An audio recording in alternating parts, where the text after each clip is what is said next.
في تغطية حية ومباشرة خاتم حيث الرياض الأنبياء يواجه والمرسلين برشلونة. وهذه الأمة وضياؤها وشفيعنا يوم الحساب.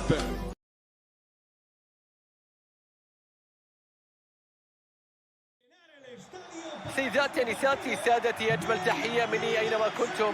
اليوم نجلب لكم مباراة كبيرة في أجواء حماسية وغير عادية. معكم فارس عوض للتعليق على مجريات اللقاء. لحظات تفصلنا عن هذه المباراة في إطار منافسات بطولة الدوري الإسباني، حيث سيكون الميرينج ريال مدريد يواجه فريق برشلونة.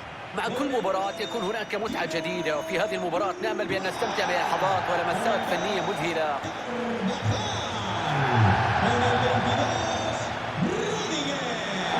ريال مدريد يعتبر النادي الأبرز في أوروبا وفي إسبانيا لسيطرته على البطولات المحلية، كذلك هو النادي الأكثر تتويجا في دوري أبطال أوروبا. هذه هي تشكيلة ريال مدريد في مباراة اليوم. في المرمى يتواجد كورتوا، أنطونيو روديغير سيلعب إلى جانب يالابا في خط الدفاع، توني كروس يبدأ مع كاسيميرو في خط الوسط، وفي الأمام يتواجد كريم بنزيما.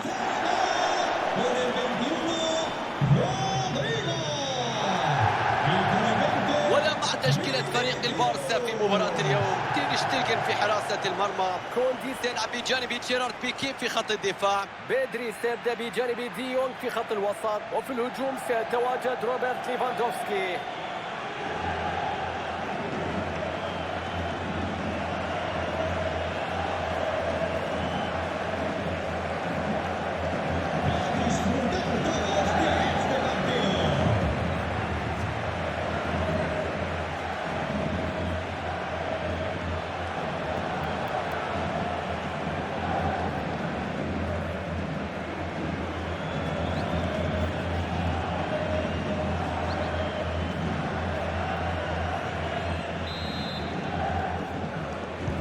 صافية البداية تعلن عن حبس الأنفاس هنا في قمة الكلاسيكو الكبير بين الميرينج والبلو جرانا. ديباي، كرة عرضية باتجاه ليفاندوفسكي، اعتراض حاسم في توقيت مثالي يمنع الخطر. رودريغو، كريم بنزيما،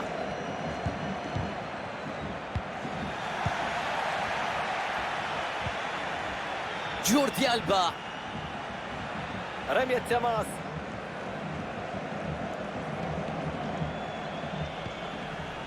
كاسيميرو، فينيسيوس جونيور، روح البينية من جانب فينيسيوس، ارتماء جيدة هنا وتصدي ممتاز للكرة، لم تشكل أي تهديد يذكر.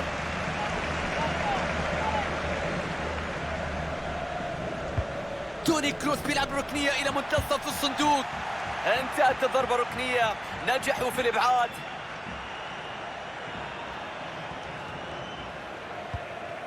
روبرت ليفاندوفسكي،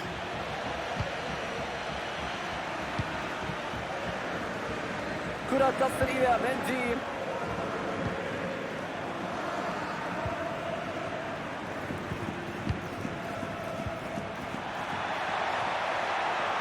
ليفاندوفسكي،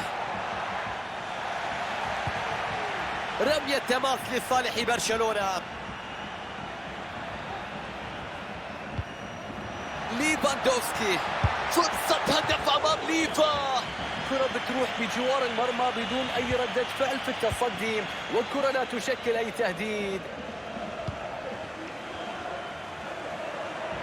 بينية ساحرة من جانب فينيسيوس، يا رباه على الكلاسيكو، الريال ينجح، مدريد يتقدم، هدف أول في هذا الكلاسيكو، أجواء تختلف، إثارة تستمر، مدرجات تشتعل، ريال مدريد بالضربة الأولى.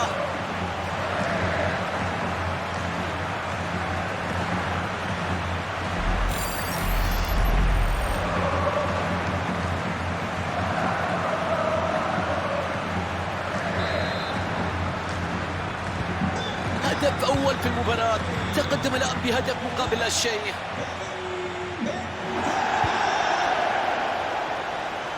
ديباي،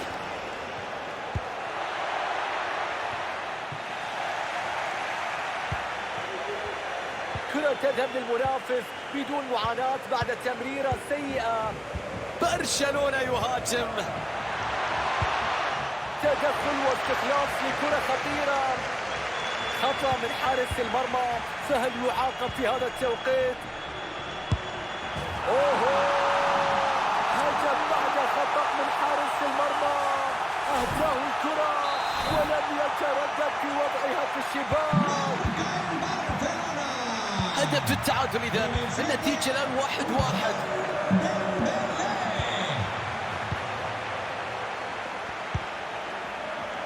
تدخل قوي يتسبب في رمية تماس.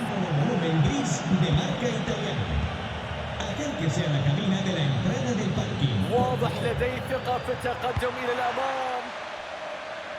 الكرة إلى خارج الملعب، رمية تماس.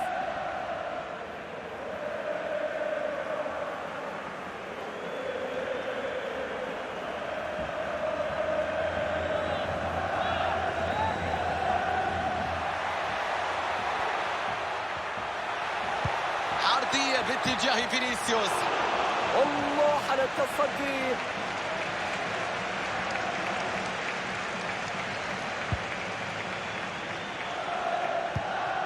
ليفاندوفسكي، تصل إلى ليفاندوفسكي.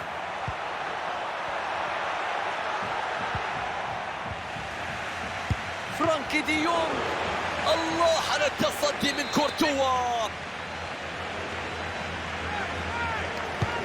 تلعب لمنطقة الجزاء من ديمبلي. الخطورة مستمرة بعد هذا الإبعاد الخاطئ. خيارات متاحة هنا في هجوم مرتد.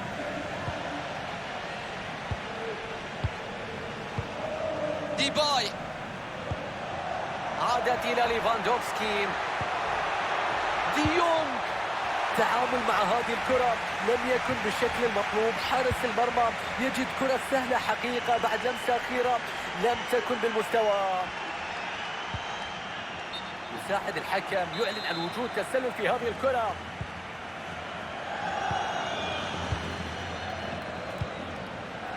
بيدري الآن مع ليفاندوفسكي. تحرك جيد في الثلث الهجومي، فرصة للتقدم في المباراة. الله، هدف يحرك الشباك، هدف يشعل الأجواء. نشوف الهدف مرة أخرى ونشاهد التسديدة في الزاوية المغلقة. أكيد كان ممكن التصدي لهذه الكرة، وأكيد كان هناك إحباط بسبب هذا الهدف.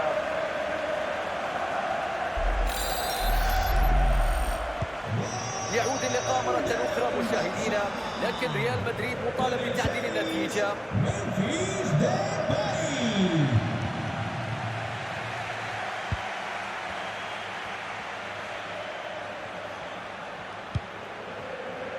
سيرجيو بوسكيتس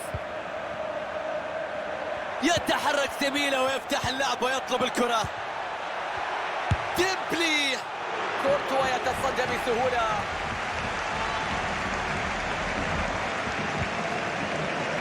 فينيسيوس،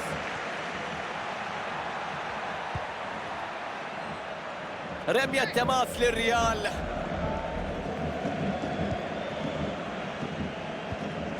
لوكا مودريتش، عرضية باتجاه فينيسيوس. خطورة قائمة بعد فشل في تشتيت الكرة. انتهت الحكاية وذهب التهديد. دقيقة واحدة تضاف كوقت بدل ضايع. ما زال البحث جاريا عن فرصة. مستحيل الكرة، تصدي والتألق غير عادي من كورتوا. كرة هدف من هذه المسافة لكن ضاعت، لكن أبعدها. ضغط جيد واستعادة الكرة وفرصة لابد من استغلالها. تنطلق الآن الصافرة معلنة عن نهاية.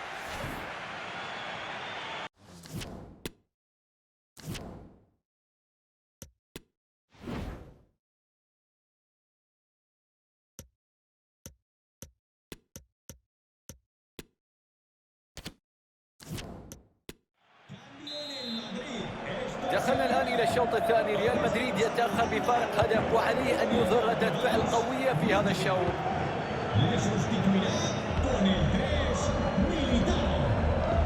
تسلل يشير إليه الحكم، واللاعب كان متقارب حقيقة.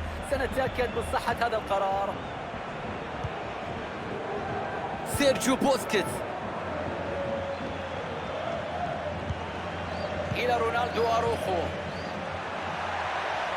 فرصة خطيرة الآن، راية موجودة إذا، وفرصة هدف بتضيع.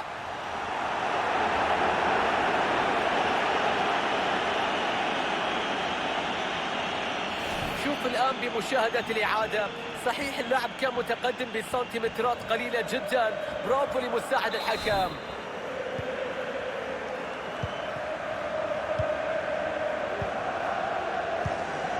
الكرة بتروح من ريال مدريد. ليفاندوفسكي،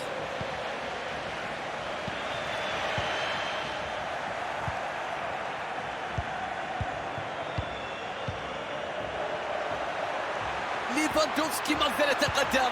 ليفاندوفسكي أمام المرمى، لابد أن تستغل هذه الكرة. هنا يظهر الحارس ويتصدى. تمريرة غير دقيقة والكرة بتضيع. فرصة هدف أمام ليفا.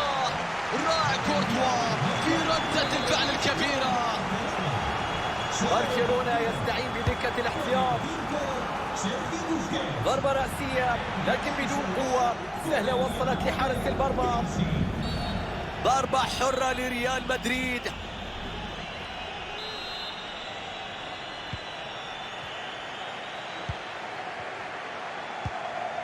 توني كروس. ريال مدريد على الأطراف بشكل ممتاز. حرفية باتجاه لوكا مودريتش.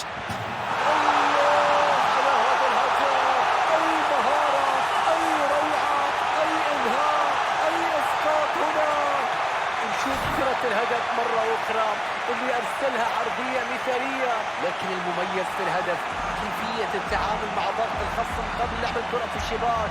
أظهر قوة كبيرة في اللقطة.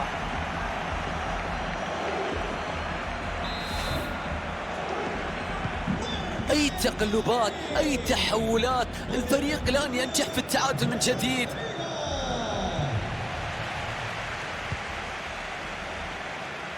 تمريرات حلوة وكرات ملعوبة من برشلونة، واعتراض ناجح لهذه التمريرة. الطرف تماما مفتوح أمام كريم بنزيما. كرة خطيرة للتقدم في النتيجة. يا هي فرصة ضاعت، يا الله كيف اهدرها. شوف اللقطة، كان قريب فيها، كان ممكن يتصرف فيها بشكل أفضل، لكن فضل التسديد وضاعت الكرة. يفقدون السيطرة هنا. روبرت ليفاندوفسكي.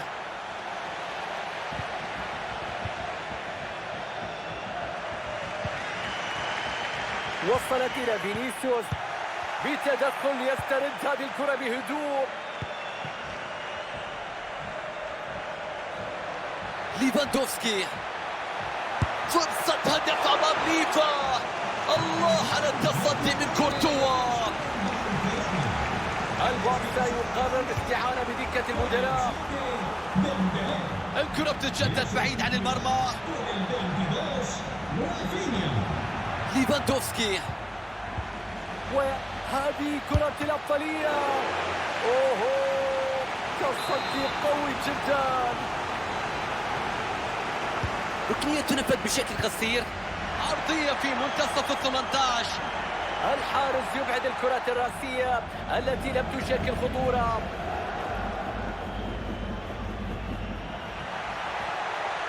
استغلال جيد للجناح من الفريق الملكي، لكن تنتهي خطورة الهجمة خلاص. ربع ساعة على نهاية أحداث اللقاء.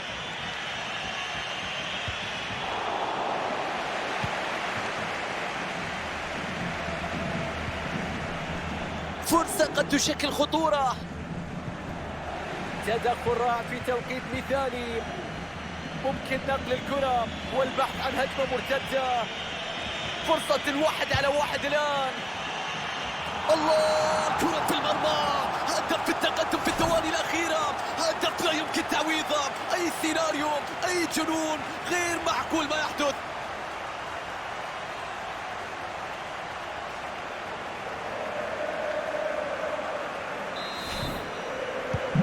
من كان يتوقع هذا السيناريو؟ أي دراما تحدث في اللحظات الأخيرة. بنسبة كبيرة انتهت الأمور. تدخل ممتاز يبعدها إلى رمية تماس. خطأ يكلف لاعب برشلونة إنذار، والآن عليه الحذر. ريال مدريد يسعى بقوة لتسجيل هدف التعديل في اللحظات الأخيرة من عمر المباراة. عرضية لا تمر من الدفاع. نلعب الآن في الدقائق السبعة الأخيرة. راحت المنافس من عند ليفاندوفسكي.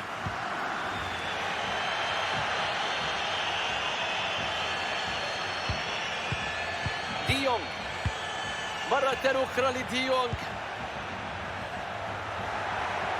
تمريرات حلوة وكرات ملعوبة من برشلونة.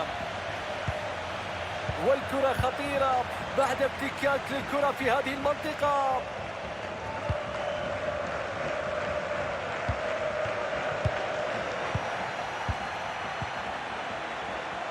فرانكي سيه بينية في منتهى الدقة. اوه، فعلها من جديد وسجل ثنائية. من يستطيع ايقافه الآن؟ هل يكمل الهاتريك في مباراة اليوم؟ بعد هذا الهدف أعزائي المشاهدين، نتيجة هذه المباراة 4 أهداف لهدفين. الله على التصدي من تير شتيجن.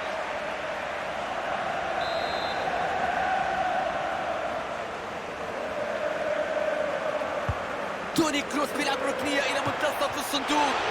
تصويبة لكن الخطورة تنتهي عند الحارس. صافرة النهاية. ريال مدريد يخسر هذه المباراة. أكيد المعنويات الآن ليست على ما يرام. أمر طبيعي عندما تخسر نقاط اللقاء والفرق هدفين. مهم جدا الآن بأن يعود الفريق للتدريبات بقوة حتى يتحسن وحتى تصبح الأمور لمصلحته ولمصلحة جماهيره في أقرب وقت. لعب واحدة من أفضل مبارياته، بالتأكيد راح يظل يتذكر هالمباراة واللي قدمه واللي سواه في أرضية الملعب. كان انتصار كبير بفضل إبداعه في الملعب. ظهر بشكل جيد، كان واضح أيضا عزمه من البداية على صناعة الفارق. نجح في تسجيل هدفين وساهم أيضا في فوز الفريق.